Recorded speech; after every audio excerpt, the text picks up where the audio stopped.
Hey, guess what? We're at the fucking Wisconsin Sheep and Wool Festival, and this is the Wisconsin Sheep and Wool Festival edition of Hey, my friend made a thing.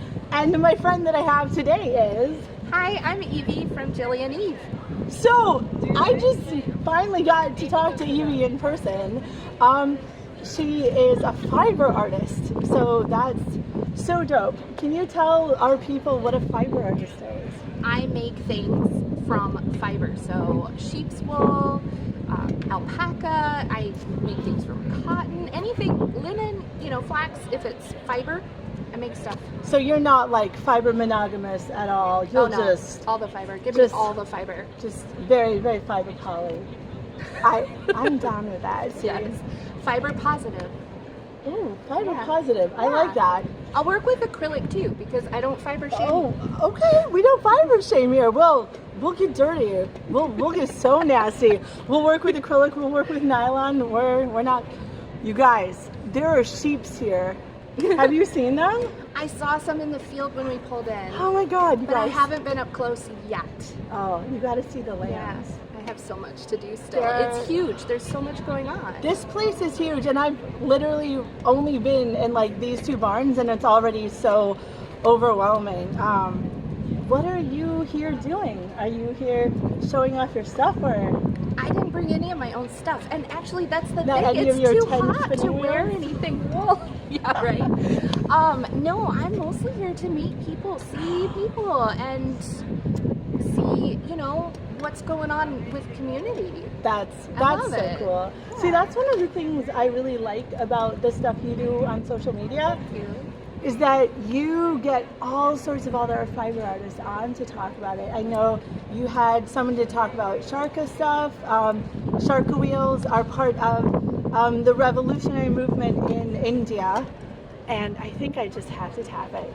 And so, enormous part of Indian independence. Yes, huge part of the history of India and rebellion against colonization, and I think that those are important conversations that we're having right now, and especially right now. Yes, fuck colonizers, am I right? So I think that we learn hands-on and to be able to kind of touch history and do that with our hands, with the things that we're doing. It really matters. Oh man, I just got shivers. There is something about the visceral experience of history that is so, like, to me, a historian, like, so seductive to be like, I am holding a recreation of an object. Someone was like, hey, I just spin with a spindle wall I just found when I was metal detecting in the Thames. And I'm like, fuck you, man, that is so amazing. Like, can you just believe, like, I just found this in, like, some Iron Age dig site, and now I'm making stuff with it. That there's something... We're just gonna have some noise here for a second. People it's fine. Going by. Yeah, there's so many people here, and there are sheeps, you guys. I haven't seen any alpacas. Do you think they're alpacas? I've seen stuffed alpacas, but not. Those are also alpaca. great. No, the real ones are much bigger. Yeah. Are they like shitty like camels? Because camels are like assholes, but I don't think alpacas are assholes, are they? I'm not sure I've spent enough time with alpacas to have a judgment. Maybe it depends on the alpaca. But I think walking up to random alpacas, they would probably be like, who are you? So I'm not sure I could judge. I'd need to ask I believe in my heart we would be best friends instantly. Like, I would be like, my soul recognizes your soul. We are best friends. But, like, honestly, you're probably right. They'd probably be like, who is this bitch? Like, what are you doing? And I'd be like, I just want to touch you. Alpacas. They're just the coolest. You work with alpaca. I do. I spin alpaca. You actually did science. You did some alpaca science. Didn't you do a thing where, like, here's wool, here's alpaca, here's how I blend them. And I did different blends to see how they would work together, which it matters because it will change your fabric one way or the other with different characteristics. So to get what you really want, sampling helps. I thought that was so cool. I mean, it definitely took me back to being a kid and being like, I'm going to grow some beans and I'm going to put cola on these beans. Spoilers, they died. But there's just something really cool about you taking the time to be just like, I'm just going to do it and take the time to do it, and then all you guys can figure out. And you were like, what's the springiest? What's the warmest? Those are things that we can control about our fabric that we kind of don't recognize that we can control about our fabric because we're so used to just buying whatever's off the rack. That's a whole thing. It's a whole thing. We could talk about slow fashion. We could be here for hours. And how fast fashion is bullshit. And I'm actually here helping out a fiber shed. Do you know? Yes. Tell us about the fiber shed. Okay, so fiber sheds, I'll talk now. No. Go for it. But it is this really cool idea. A lot of people are trying to relocalize their food and being like, I would like to know where my food is from and know that the workers are being treated properly. So it's the same idea, only for clothes. And I mean, really, like, you're into history. I know you are, because you know that about it. I am. Hardcore, and I approve that super a lot. So as a historian, you know it's all about food and fiber. Everything. All of human history. And people will be like, oh, it's about this war and that war. No. It's about spices and wool. That's it. That's all. And silk. Well, there's the fashion element of it, which is part of economies and that. Yeah. But ultimately, what we clothe ourselves with is our shelter. It's our body's shelter. So and that's fundamental. Yeah. Aside from fashion. Yeah. So the idea of a collective, a cooperative kind of entity, and these are local, that just says, let's connect the consumers of fiber with like the, sheep to sweater. That's it.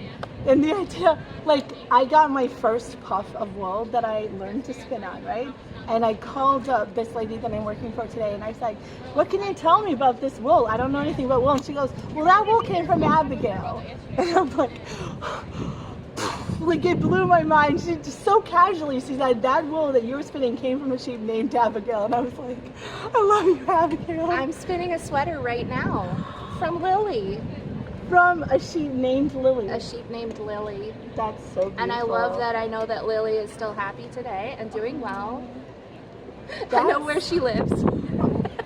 Oh my god.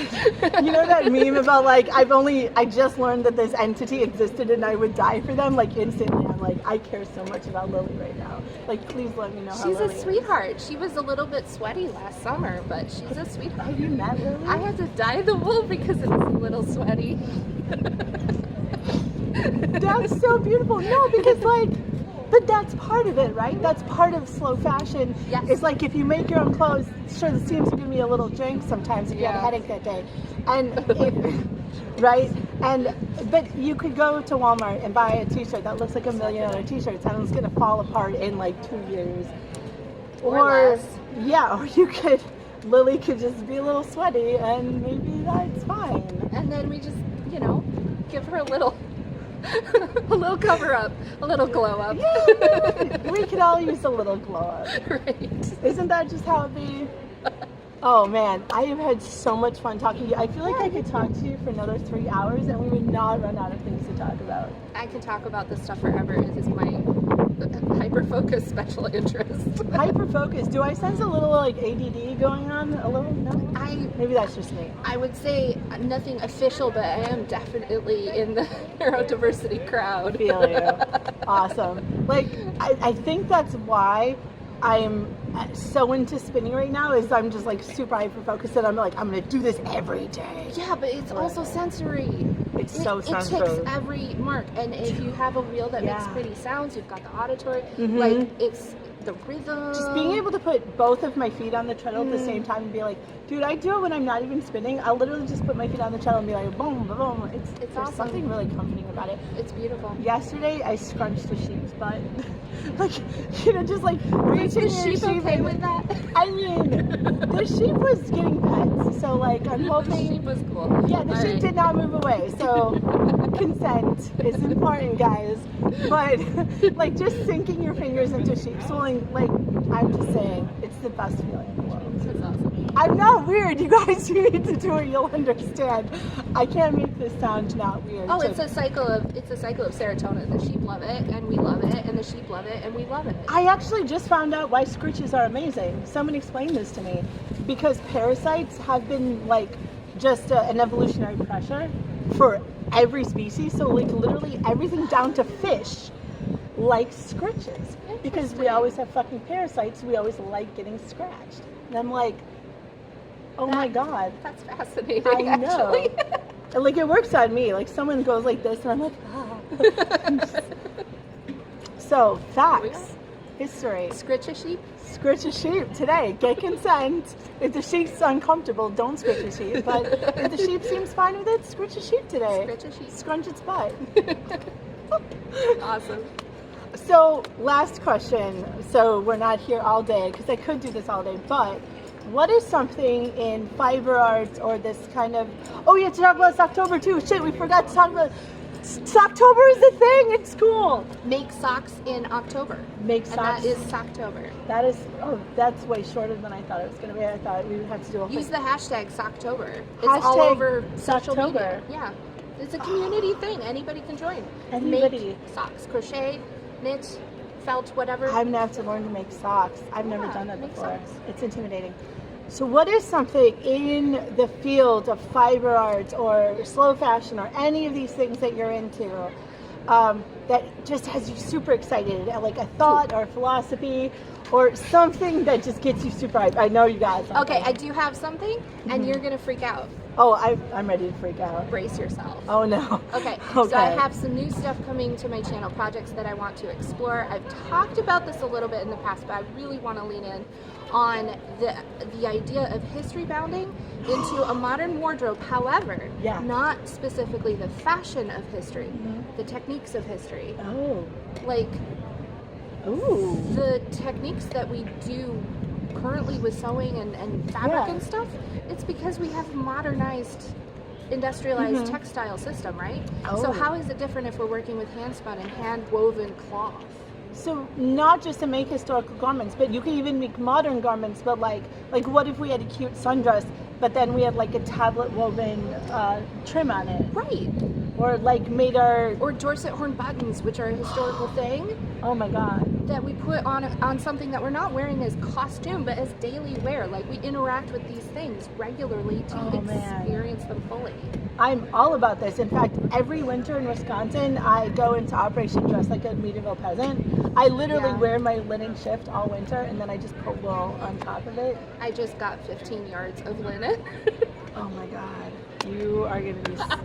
You're going to have so much fun. That stuff is the most amazing friend stuff. with a garden with some natural dye stuff that I'm going to go harvest for that linen. So yeah, we're doing that. Dude, in the fiber shop, we're literally doing a survey about having a flax mill in the Midwest, in the U.S. Okay, well, we're heading over there.